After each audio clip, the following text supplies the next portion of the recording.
I have you. Cacique Phillips came to see me about her interest and wanting to be recognized as a tribe, and a nation tribe.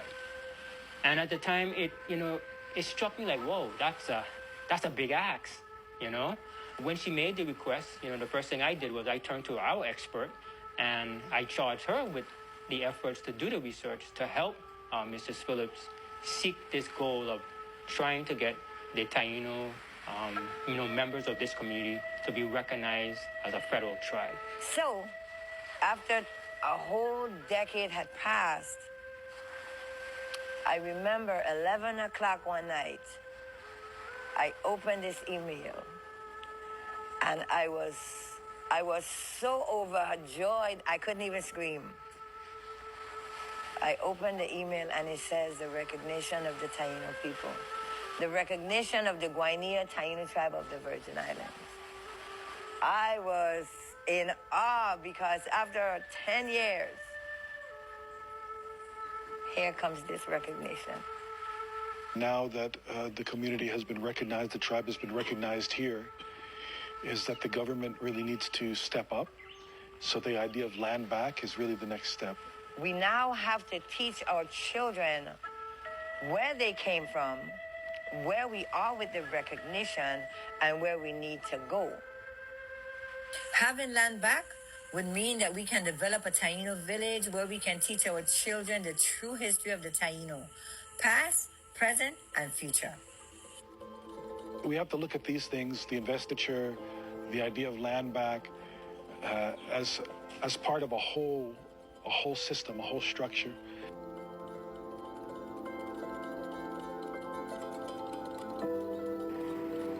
We were right. We were right.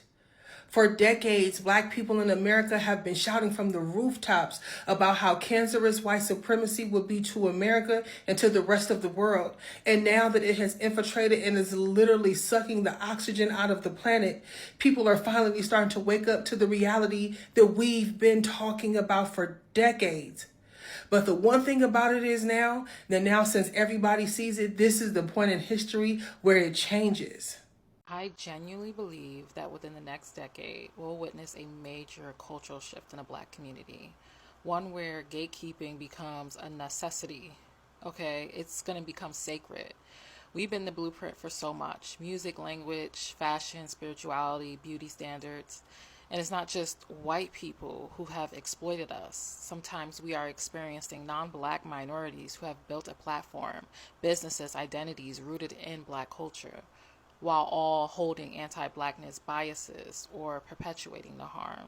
So I do believe in the next couple of years we are going to experience, and slowly but surely even now, we're going to be experiencing Black people just gatekeeping completely.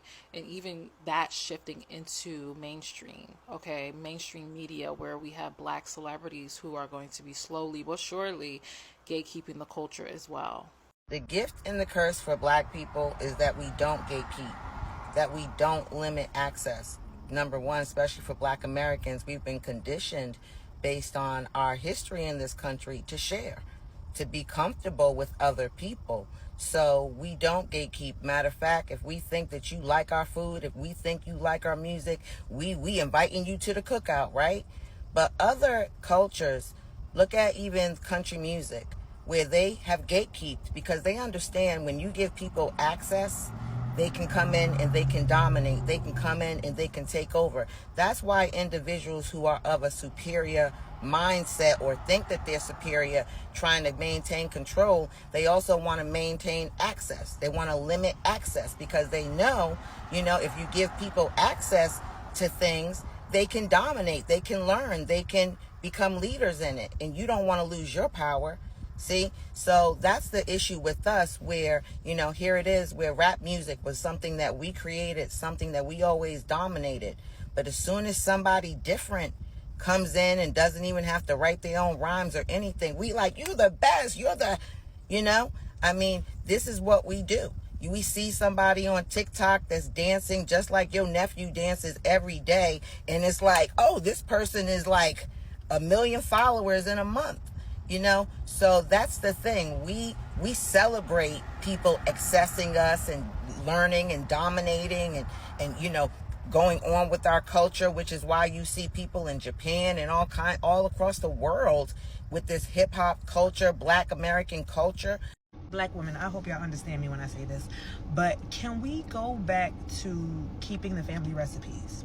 And if we want to exchange the recipes, we exchange them privately, like through DMs or whatnot. And specifically Black American women, keeping the recipes, because we are giving out the recipes for free, and to people who keep telling us that our meals are nasty, that they're disgusting, that they're too much, they're too this. We really need to just keep the recipes. We really need to keep the recipes. Gatekeep, keep it all to ourselves, because they're gonna hate us either way. But I'd rather them hate us and be on the outside of the club than them feel welcome and comfortable enough on the inside of the club, because we've given out the recipes for free. Some of y'all are giving out the recipes for a little coin, but hey, what is a man if he gains the world? Exactly. So I really think we need to go back to keeping the family recipes a secret. Like I said, exchanging them through private settings, group chats, DMs, because they're getting real comfortable. And and yeah. Dear Black Americans, if you don't know how to do anything for yourself, gatekeep. Gatekeep every single thing about you. Gatekeep every single thing. Every single thing. And in this video, I'm going to be showing you exactly why you need to.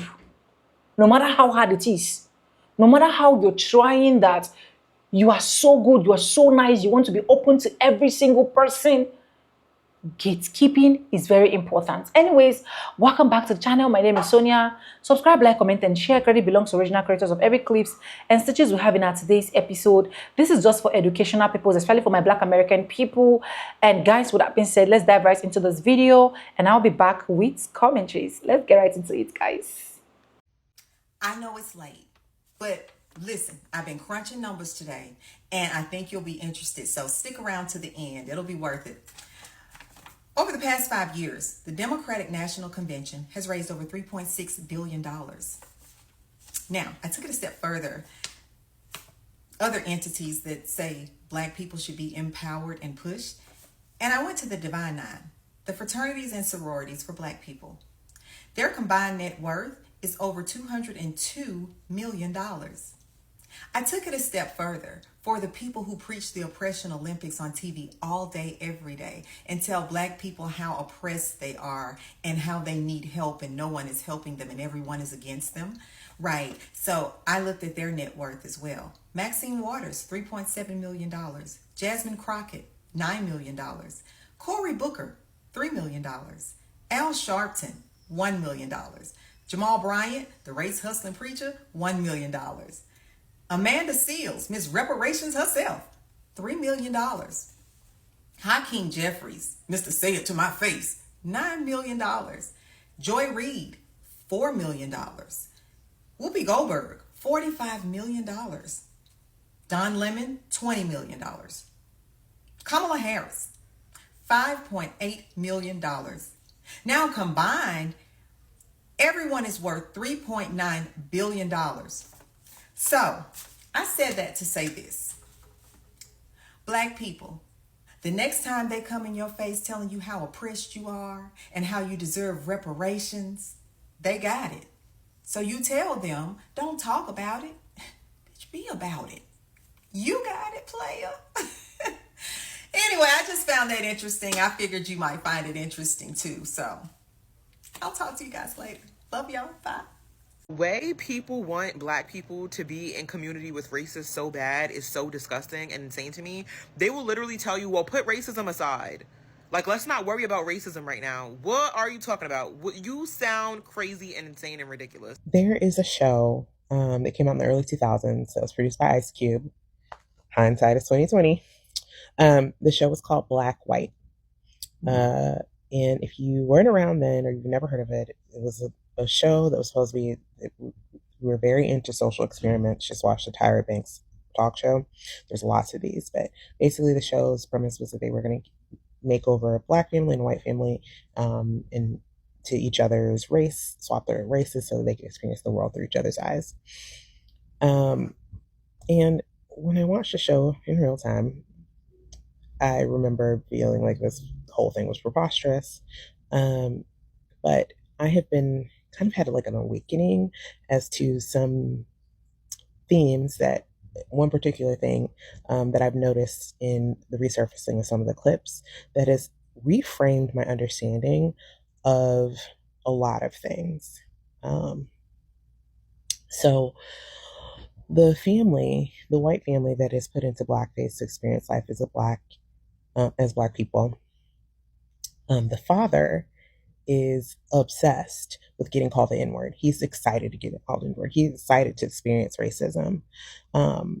And ultimately, what he's expecting or what he views as racism never really happens to him. So he then finds an occasion, a focus group with other Black people, to talk about how this imaginary racism that he, as a fake Black man, has experienced, and how he didn't let it get to him, and how he was, he just knew that that didn't apply to him, so he didn't let it bother him, and he didn't act out about being called the N word.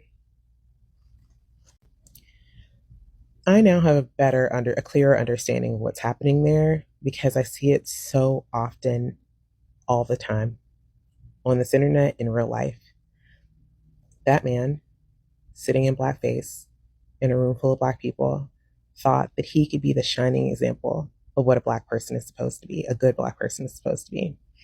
He thought that when Black people encounter the racism that he thinks is racism, overt, hard R racism, that we're just being sensitive, and that we should just know that it doesn't apply to us, and that the words don't mean anything, and that he could be the shining example of how you should react in that moment. I now have a clearer understanding of what's happening there because I see it so often, all the time, on this internet, in real life.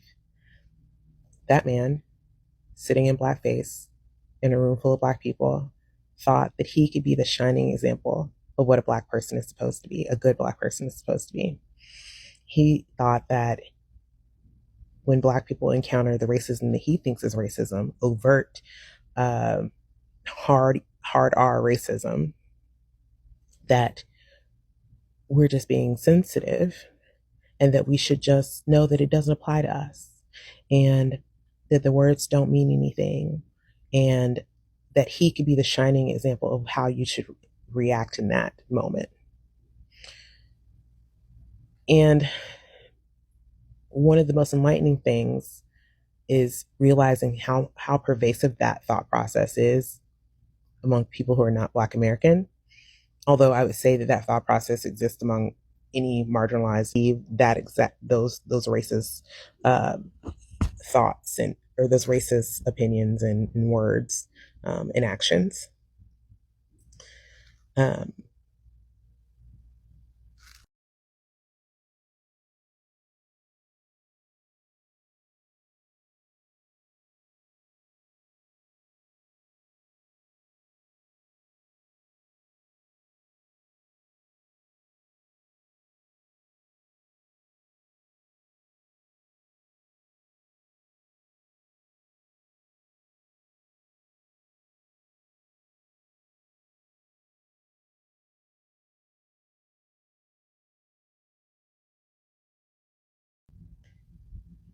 It's definitely not something that just exists across racial lines. And I think it's something that we can all think about as we think about how we can be empathetic and come together as a community. Black American women, not all Black American women, some Black American women need to get a... Their engagement was going down on the rest of their videos, so they chose this topic to talk about. I want to say their goal was to stop the divide going on in the Black diaspora, but they have failed. Like, they're taking us back. As a Black woman living in Texas, I don't know what other Black people face in other parts of the world. I'm down to learn about it, but I don't know if that's the point of your podcast, is to have some type of progressive educational conversation. In America, you can be Black racially, ethnically, and culturally. And I think you know some of that because in a lot of your podcast episodes, you look like a Black American woman. The box braids, the lip liner and lip gloss combo, I wonder where you got those trends from. It's just really unfortunate that you used those same glossed lips to say some dumb shit. Another person next to you was like, what are they teaching them in school? What are they teaching Black American women in school? Or maybe just Black people? Why would any country teach their slave descendants about what's going on in their diaspora? Hey, Africans, Mexicans, or any immigrants that come over here and they feel like that I was wrong for what I said in my videos, I just want to say this. You can't guilt me. You can't guilt trip me. You can't give me a sad story what happened to your homeland on the reason why you came here. You can't do none of that. And I'm sorry. I'm sorry. Listen. Now, you can find you some other Negroes. You know, you can find some of these stomped down Democrat supporters that love you. They will cry for you. They will march for you. They will get sprayed in the face with mace for you. They will stand in front of police barricades for you. They will sleep on the ground with you. Go to them. Why y'all want to come to people like me for? Huh? I'm not fighting for y'all. I'm just not.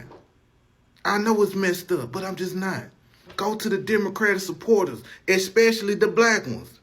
You know, the ones that you see on TV that's saying Black Americans being detained, they're going to be deported too. Go to them. Chill with them. Why mess with me, a person that's telling you? Listen, I am telling you that I don't care. I am telling you that you're going to have to fight your own battles. And that's fine, okay? Collectively, the immigrant group never help us fight nothing. They just haven't. Why everybody acting so oblivious to that?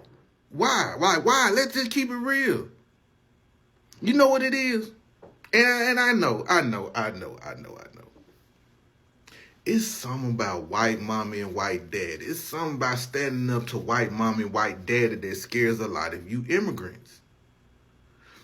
See, Black Americans, we dealt with these white people before. We deal with them on a 24/7 basis all our life. And like I was mentioning yesterday, the cool thing about our culture, one of the main things about Black American culture, that our grandparents, our mothers and fathers, our neighbors, the dope fiend around the corner, even our Negro teachers taught us about the white boy and the white woman. They taught us about them. They gave us game about the white man and the white woman, what to watch out for, how to deal with them, how to deal with them at the workplace, what to say to them, what not to say to them, their habits. White people are creatures of habits. How they are smiling. See, we know them. Y'all don't. We dealt with them, fought with them. Some people unalived them. Our people got unalived with them. Y'all never felt that. See, y'all never felt that white man aggression before. We love it. Well, I do. Some Black people don't. But, you know, we not scared of them. We not. We know them. Why you think we not tripping? Think about it, immigrants. Y'all never dealt with it because we protected y'all from this shit. For decades, we protected y'all from white mommy and white daddy getting to y'all. Now, we just saying we're going to let y'all fight y'all battles. We're going to see what y'all can do. And look at y'all. Look at y'all. Help us, Black people. Why y'all doing this? They gonna get y'all too. You see, they gonna get y'all too. Help us. No. It's just not gonna happen. Okay? If y'all would have been 95% solid with us, you probably see some more solidarity than it is right now. But by y'all just being so hateful and despicable towards us, I'm enjoying every minute of it. I always feel like somebody's watching me. ICE is watching y'all. Anyways, that's all I got for this particular video, and thank you so much for watching to this time. You can see why I said it, that gatekeeping is very important, like very, very important. You know, one thing that a lot of people know about Black Americans is the fact that they are very open, they are very open-minded. There are these people that, okay, if they know this particular thing, they actually want you to know it, they actually want you to know the process of making it, and so on and so forth. But at the end of the day, this is actually affecting every single one of them. That is why everybody can just wake up one morning, open their white mouth and be like, Black Americans do not have cultures, Black Americans do not have allies, Black Americans do not even know where they come from, and so on and so forth. But I just needed to know that as a Black American person, you seriously need to gatekeep every single process of your life. Yes, it is important. We've seen countless stories, like one particular story that went on with the bookmark of a particular lady, where a white woman literally copied her west to west, every single thing that she do, even when she went ahead to surprise her staffs and so on and so forth, her clients and so on and so forth. This white lady did exactly and copy exactly what she did. And you know the funniest part of everything, the white lady is now claiming that it is her idea, it is her work, it is her trademark, and so on and so forth.